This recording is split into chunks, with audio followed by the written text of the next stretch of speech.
एक देवी प्रकट हुई जो बिल्कुल पित्त रूप में थी। पित्त के उनका पूरा जो स्वरूप था वो पीला था पूरा, और जो उन्होंने जो अंग वस्त्र पहने थे वो भी सारे पीले थे। तो जब वो वहाँ पे जब प्रकट हुई तो उन्होंने भगवान विष्णु को बोला कि मैं आपके आह्वान से यहाँ पे प्रकट हुई हूँ। जिस प्रकार 9 देवियाँ होती हैं जी, जी। और ये 10 महाविद्या हैं, जी, जी। इन दोनों में क्या अंतर है? देखिए जो 9 देवियाँ हैं वो दुर्गा के 9 रूप हैं। वहीं पे जो 10 महाविद्या हैं ये तांत्रिक में आ गई। बगलामुखी का जो नाम है उनका अर्थ क्या है? जो माँ बगलामुखी का नाम है, ये आज के समय में लोग बगलामुखी कहते हैं, लेकिन अगर ग्रंथों के हिसाब से देखा जाए तो उनका नाम बगला नहीं है, बलगामुखी है। पूजा करते हैं जो मंत्र उच्चारण होता है, उसमें अगर कोई उस मंत्र का गलत उच्चारण कर दे तो उसको दुष्परिणाम भी भुगतने पड़ते हैं। देखिए ऐसा है कि अगर उसने किसी योग्य गुरु से साधना ली है या किसी भी गुरु की शरण में रह के ये सब किया है तो ऐसा कभी नहीं हुआ। लेकिन आजकल ऑनलाइन सिस्टम बहुत चल पड़ा है। लोग अपनी हाइप के लिए उल्टी-सीधे मंत्र डाल रहे हैं, विधियाँ डाल रहे हैं। हाल ही में अभी मेरे पास तो 1-2 दिन पहले भी ये केस आया हुआ है कि किसी ने किसी को भैरव का मंत्र दिया, और जैसे ही उसने उस चीज़ को उसका उच्चारण किया, विधि का पता नहीं था, तो वो उसको अब मानसिक संतुलन उसका खराब हो चुका कि है। मैं आपको 21,000 में मंत्र दे दूँगा, 51,000 में मंत्र दे दूँगा, तो ये सब चीज़ें कहाँ तक सही हैं? चाल में फँसाते हैं। छोटी-सी वीडियो बनाएँगे, उसको अधूरी ज्ञान में रखेंगे, फिर जो बेचारे ऐसे उपासक हैं जो काफ़ी टाइम से फँसे हुए हैं इस चीज़ में, साधना में, किसी दे उनके भाव है देवी के लिए या देवता के लिए, तो वो उस भाव के चक्कर में उनकी बातों में आ जाते हैं। फिर जब वो उनको फिर दीक्षा में घुसाते हैं कि हम आपको दीक्षा देंगे। मंत्र नहीं बेचेंगे वो, दीक्षा बेचेंगे कि हाँ, हम आपको दीक्षा देते हैं, 51,000 दो, 31,000 दो। मोह में रह के अगर जो गुरु ही मोह में फँसा हुआ है तो उसने शिष्य को कहाँ से निकालना मोह से? साधना का तो सबसे पहला प्रथम यही चीज़ है कि मोह से बाहर निकलो। जब मोह से गुरु ही बाहर नहीं निकला तो शिष्य कब निकलेगा? माँ बगलामुखी की जो साधना है, उसका इस्तेमाल ब्लैक मैजिक काला जादू के लिए भी करते हैं। जब इनकी जीव रक्षा के लिए उत्पत्ति हुई तो ये जो तांत्रिक लोग हैं ये पता नहीं क्यों लोगों को भ्रमित करते हैं कि हम किसी का उच्चाटन कर देंगे या किसी का मारण कर देंगे, है ना? काला जादू ये एक किस्म का, लेकिन ये तंत्र और काला जादू अलग-अलग है। ये तांत्रिक की देवी है, तंत्र में आती है। तो जो देवी माँ जो माँ बगलामुखी है, ये स्तंभन की देवी है, मारण की देवी है, लेकिन मारण ये किसी व्यक्ति का नहीं करेंगी। किसी की सोच का करेंगी जो किसी के लिए गलत है। तो महाराज जी, क्या आपके पास भी इस तरह के लोग आते हैं जो वशीकरण के लिए आपको बोलते हो कि हमें भी कुछ ऐसा करवाना है? कि ऐसा तो नहीं हुआ कि कोई साधक है और उसके पास वशीकरण के केस ना आए। लेकिन मेरे पास आते हैं, मेरे पास वो केस आते हैं जो पहले से ही पता नहीं कहाँ-कहाँ इन चक्करों में घूम के आए हो। वो भी सिर्फ़ आशिक, मियाँ-बीवी वाले नहीं। सिर्फ़ आशिक जो होते हैं वो कहीं-कहीं से घूम के आए होते हैं, तो वहाँ से पैसा बर्बाद करके लास्ट में मेरे पास पहुँचते हैं, और मेरा जवाब उनके लिए यही रहता है कि मैं ये काम ना करता हूँ, ना मैं करूँगा।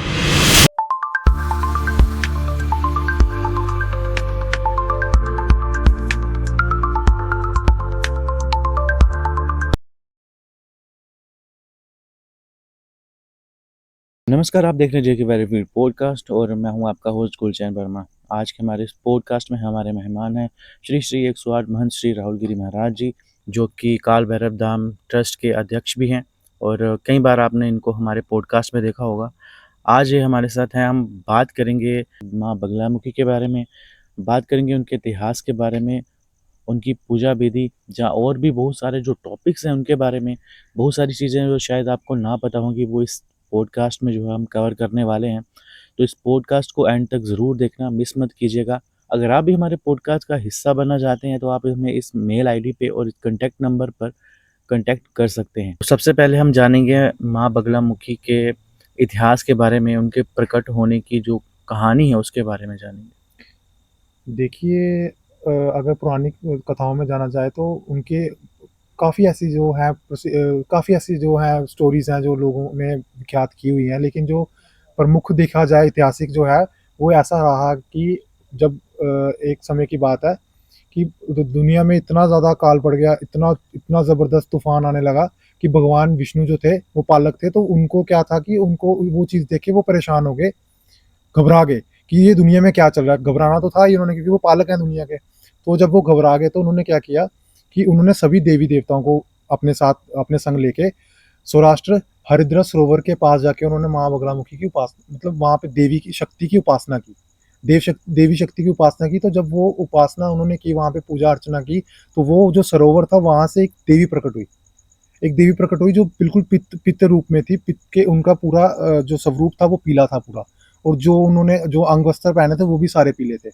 तो जब वो वहाँ पे जब प्रकट हुई तो उन्होंने भगवान विष्णु को बोला कि मैं आपके आह्वान से यहाँ पे प्रकट हुई हूँ। तो उनके आह्वान से वो प्रकट हुए, तो उसकी उनके प्रकट होने की वजह से जो जितना भी वहाँ पे उथल-पुथल हो रहा था, वो वहाँ पे एक जगह पे स्तंभन हो गया। स्तंभन हो गया तो वो देवी वहाँ पे उन चीज़ों को सबको खत्म कर गई, स्तंभन कर गए। तो जिस प्रकार 9 देवियाँ होती हैं जी, जी। और ये 10 महाविद्याएँ हैं, जी, जी। इन दोनों में क्या अंतर है? देखिए जो 9 देवी हैं वो दुर्गा के 9 रूप हैं। वहीं पे जो 10 महाविद्याएँ ये तांत्रिक में आ गई। 10 महाविद्याएँ जितनी भी तांत्रिक रूप में आ गई, जो 9 देवी हैं ये सात्विक रूप में है। दुर्गा के जो 9 रूप हैं। तो इनमें यही अंतर है। तो इसमें जो माँ बगलामुखी है, इनका स्थान वो कौन? 8वाँ उनका अष्टम स्थान है। तो माँ बगलामुखी का जो नाम है, उनका अर्थ क्या है?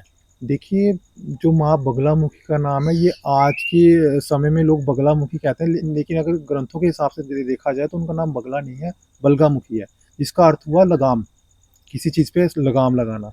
तो उनका इस नाम का जो अर्थ है वो ये है। लेकिन आज के समय में लोग बगलामुखी बोलने लग गए हैं, लेकिन सही में बलगामुखी है। तो क्या माँ बगलामुखी को केवल तांत्रिक देवी माना गया है?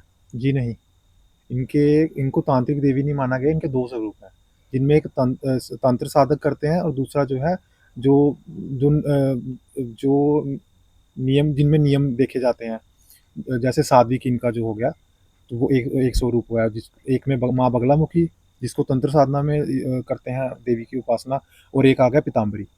वो जब किसी पे कोर्ट कचहरी या कुछ भी ऐसा कोई चल रहा हो तो उसमें तब उनकी पूजा तब की जाती है। तो इनके 2 स्वरूप हैं। तो माँ बगलामुखी की उपासना से किस प्रकार के लाभ जो हैं वो प्राप्त होते हैं? देखिए, जो माँ बगलामुखी है, इनकी ज़्यादातर लोग शत्रुनाश के लिए पूजा करते हैं, अनुष्ठान करते हैं, या कभी किसी पे कोर्ट कचहरी का कुछ चल रहा हो, तो उस वजह से भी कुछ लोग जो है माँ की उपासना करते हैं।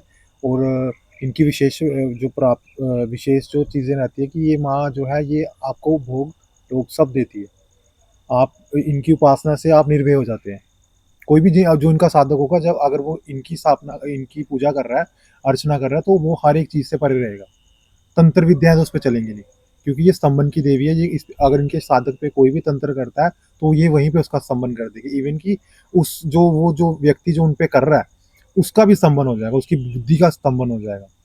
तो इसीलिए लोग जो है इनकी तरफ ज़्यादा जाते हैं, इस देवी की तरफ ज़्यादा जाते हैं, आकर्षित होते हैं। तो क्या माँ बगलामुखी की साधना से वाक चमत्कार या कोर्ट केसेस में जीत मिलती है? जी हाँ, माँ के साधना से जो है वाक सिद्धि होती है, और कोर्ट कचहरियों में भी विजय प्राप्ति होती है, और इसके काफ़ी ज़्यादा तांत्रिक जो हैं उन्होंने भी अनुभव किए हैं, जो वकील हैं उन्होंने भी इस चीज़ का अनुभव किया, और पॉलिटिशियन भी इसी साइड जाते हैं ज़्यादा, माँ बगलामुखी के उसमें जाते हैं।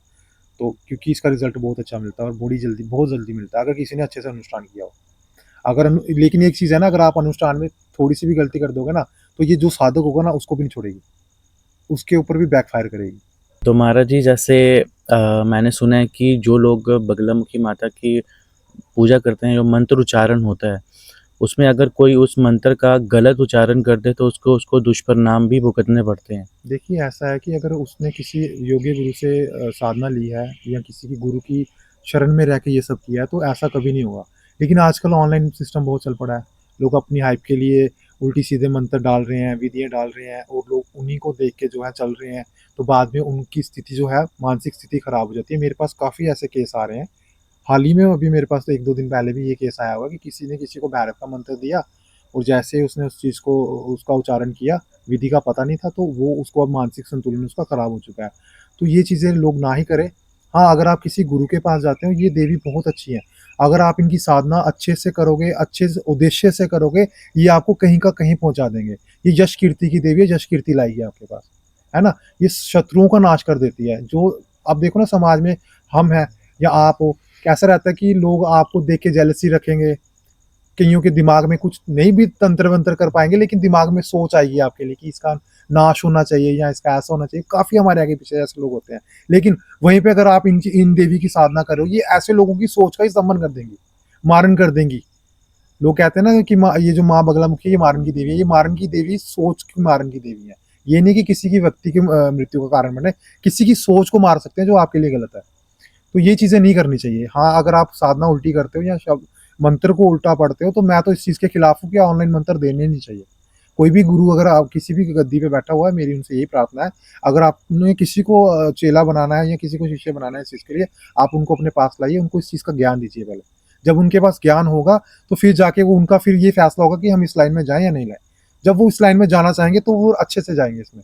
ऐसे नहीं कि एक शब्द किसी से लिया, उस शब्द पे बैठ के और उसके बाद उसका भुगतान खुद भी करना पड़ रहा है और अपने परिवार को भी करना पड़ रहा है।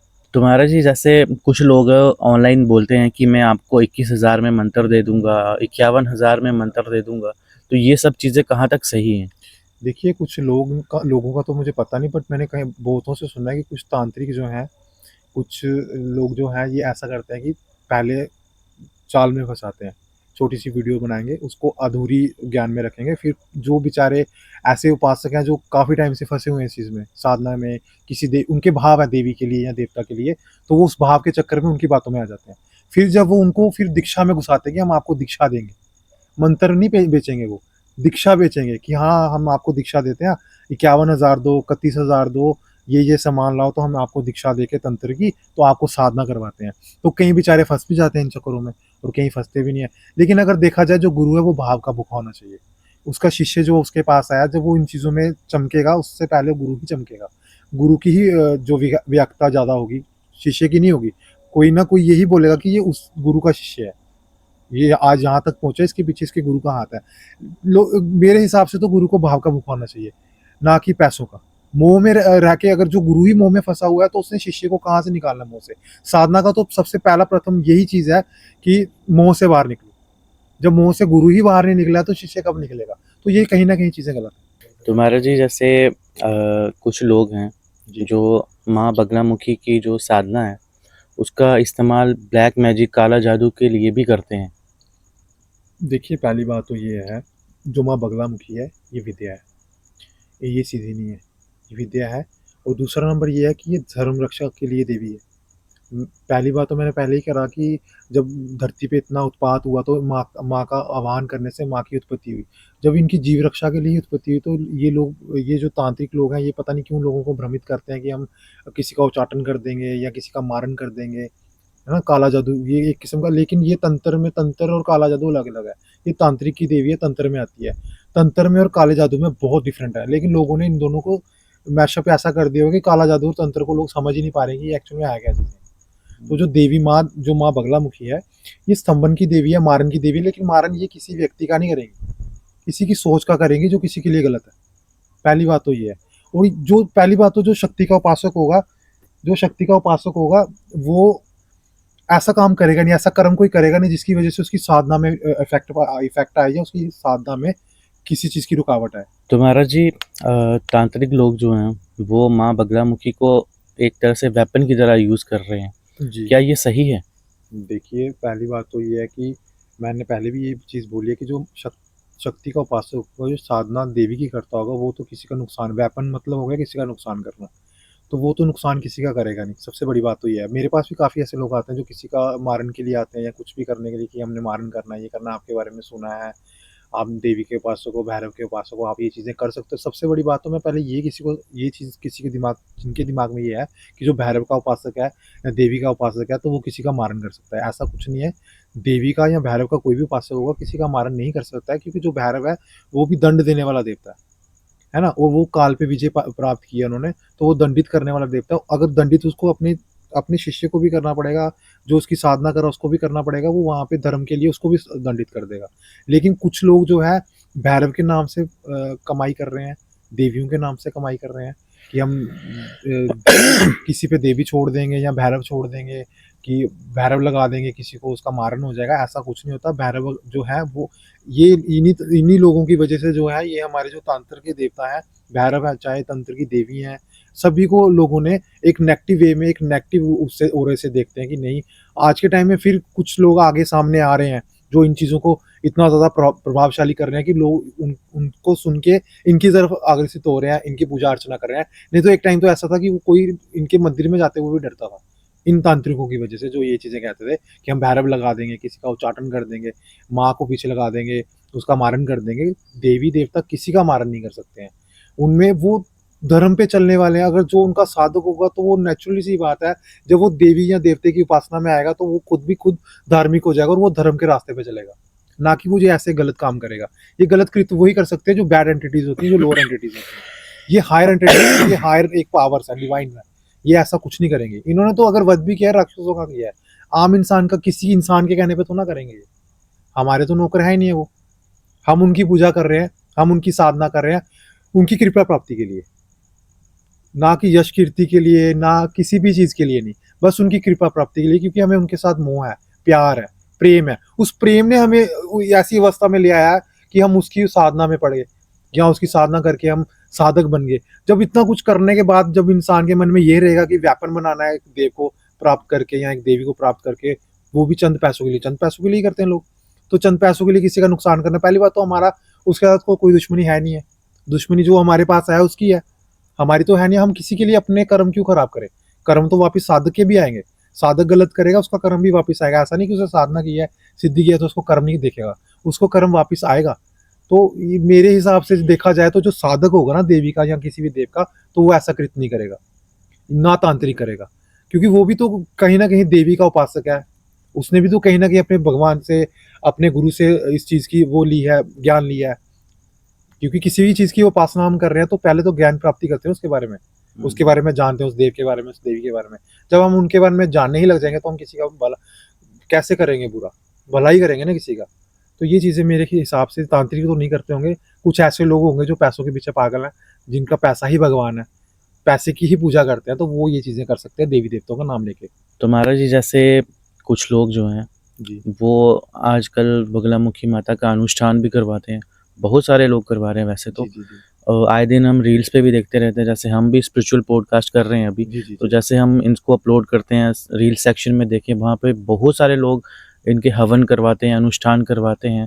तो इनकी तरफ लोग इतना ज़्यादा अट्रैक्ट क्यों हो रहे हैं? देखिए, एक्चुअल में क्या है कि आज के टाइम पे लोग ना, कुछ लोग जो है जो समझदार हैं, वो अपनी उनके ऊपर जो क्रियाएं हुई हैं या किसी ने कुछ संबंध किया हुआ है, बंधन किया हुआ है या तंत्र क्रिया की हुई है, तो उसका काट करने के लिए इस चीज़ों का अनुष्ठान करवाता है माँ का, ताकि, क्योंकि ये है ही देवी, जो है तंत्री देवी है, ये इन चीज़ों पे ही लगाम लगाती है ना। तो वो इन चीज़ों पे लगाम लगाएगी, किसी का तंत्र किया वो कटवा देगी, देवी जो है उसको तंत्र काट देगी, किसी पे मारन क्रिया चल रही है उसका वो संबंध कर देंगी, और जो उनका शत्रु है उनकी बुद्धि का नाश करेंगी।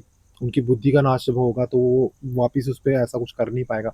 लेकिन कहीं न कहीं लोग ना लालच की वजह से भी इस साइड ज़्यादा अग्रसित हो रहे हैं। जैसे कि अब जो साधक रहेगा ना, साधक जो माँ की कृपा प्राप्ति के लिए ही इनका अनुष्ठान करेगा या पूजा पाठ करेगा। लेकिन वहीं पे जो गृहस्थ लोग हैं या जो सामाजिक लोग हैं, वो ग्रीडी किसी भी चीज़ के लिए, कहीं तो ये कहते हैं कि देवी की उपासना करो, हम साधना देते हैं तो आपके पास पैसा ही, धन धन का लाभ होगा, पैसा ही पैसा होगा।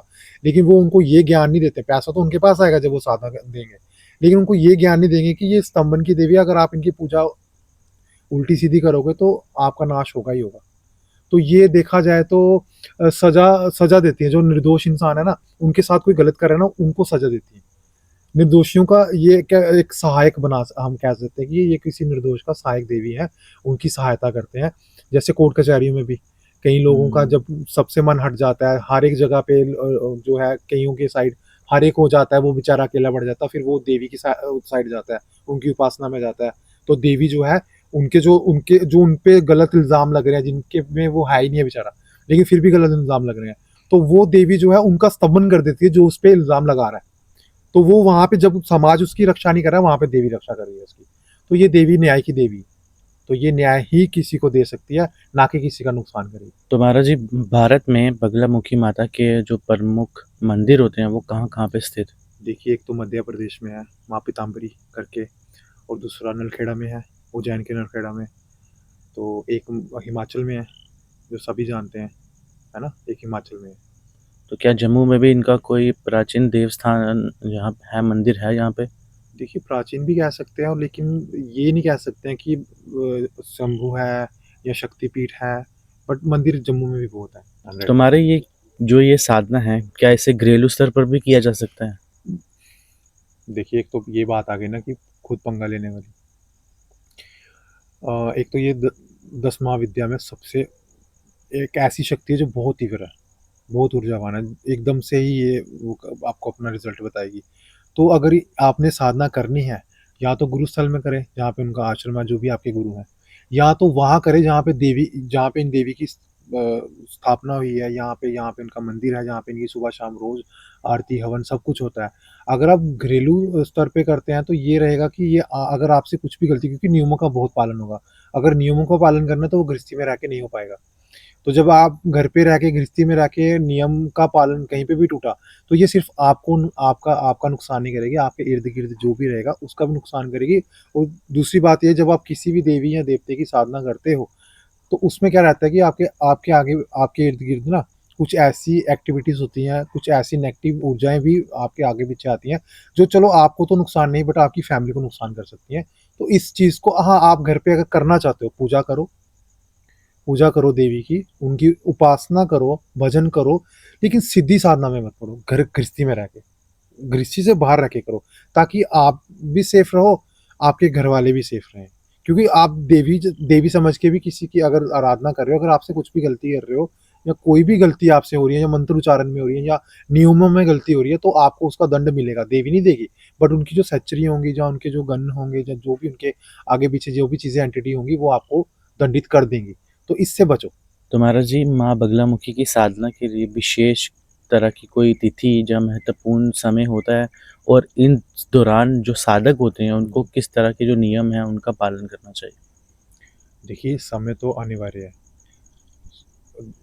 इनके जो समय रहेंगे, जैसे अपने गुप्त नवरात्रे आते हैं, उनमें इनकी साधनाएँ होती हैं। कृष्ण पक्ष में भी की जाती हैं, कुछ अमावस्या पे भी हो जाती हैं, है ना? तो जैसे माँ बगलामुखी की जयंती आती है, उस पे भी कुछ साधक जो हैं इनकी साधना करते हैं। तो ये जो विशेष हैं, जिनमें इनकी साधना की जा सकती है। और दूसरा नंबर, जैसे वार अगर देखे जाएँ, अगर आपने कभी भी करनी है, तो उनमें वारों का ज़्यादा रहता है, शनिवार का हो गया, वीरवार का हो गया। इनमें जो है ये भी विशेष, अगर आपने स्टार्ट करना है ना, तो ये स्टार्टअप आप इन इन वारों से कर सकते हो। तो दूसरी चीज़ यही रहेगी, जैसे आपने पूछा कि इन पे क्या जो है नियम का पालन होता है। एक तो नियम का पालन तो ये सबसे सबको पता है कि सब चीज़ें जो है वो पीले में ही रहेंगी, है ना? पीले में ही रहेंगी हर एक चीज़ का, जैसे माला भी है, वो भी कई लोग हल्दी की माला यूज़ करते हैं, है ना? तो सब कुछ पीला-पीला ही रहेगा उसमें, जितना भी रहेगा। दूसरा नियम ये रहेंगे कि सबसे बड़ी बात है कि आपको मौन रहना पड़ेगा जब तक आप साधना कर रहे हो। मौन रहना पड़ेगा। स्त्री की जो है, आपको स्त्री की रक्षा के लिए हमेशा खड़ा रहना पड़ेगा, उनकी इज़्ज़त करनी पड़ेगी। कोई भी स्त्री होगी, उसकी इज़्ज़त करनी पड़ेगी। आपके मन में उनका भाव ऐसा होना चाहिए। अगर आप देवी के पास हो, किसी भी देवी के पास हो, सबसे पहली बात है आपके मन में किसी स्त्री के प्रति इज़्ज़त होनी चाहिए। आप उसको भी देवी के भाव से देखो, या आपका जैसा भी है भाव, आप उससे देखो, लेकिन गलत नज़रिए से ना देखो, जिससे आपका ब्रह्मचर्य भी टूट जाए साधना में। ब्रह्मचर्य भी बहुत ज़रूरी है। तो सबसे बड़ी बात है मौन रहना।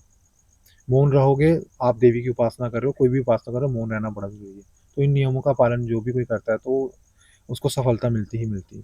तो महाराज, जैसे मैंने रील्स में भी वो देखा है कि कुछ लोग कहते हैं कि माँ बगलामुखी की साधना वगैरह से जो वशीकरण है वो भी किया जाता है, तो क्या ये सच है?